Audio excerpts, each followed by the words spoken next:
speech ya muhere ya muzei abashaho b'ibyaro n'ingasho ba VHT z'abari kurenga muri Ghana nibo batunjire biconjo bitaro bimwe na bimwe uko basima ahabwo kutungura iby'amagaro muri intungamo akimugava meya wa Nyamukana Town Council nagira ngo batakatunjire ba VHT zaba indwara z'uburofa nka UTIs umubakazi hamwe na nizo bushambani zikaba ziri higuru bithatuzona babasize kuzirwanisa because tukamanya ngo UTI yakiri kugireta ntarayitweje narahango munonga. So but by now recently report y'intungire kurigerera umbuto akozere nenyereka ngo reducing from almost 80 hatering ko 25%. Turya bashaho bo mucyaro amarwara abantu bakahumura tubashijira abana barwire manyamanya binya tukabibatambara mwe bari gukora ihanga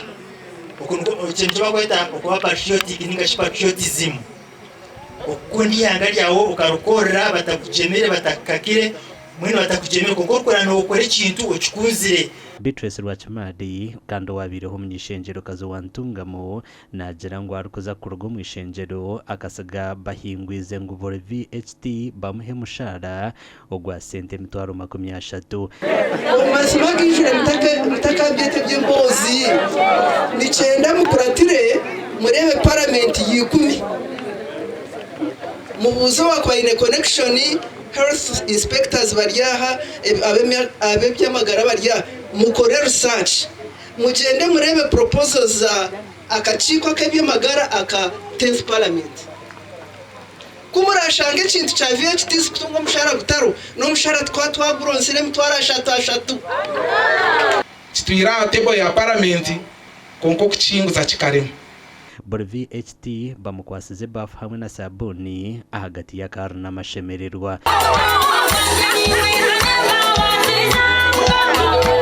wena habwo mu barukora government ne chendere jeyo at least gira ka center kuyabasa kubatera umushaho nabiyakubeta bahire mushara kunga yahigeyo ebahereza center zombi bina byabo nkaba VHT Comme COVID-19 bakayamba abantu bijya batakwasa kutambira kuzama rwaro kana abantu abehireyo umukindwa community ejo byo biyonjo ba VHT zaba hata buryomwe namanya okutera kakatko kubari rorozaro okubarkurisa jabana batabarya hansi y'imyaka 5 hamwe na nebindi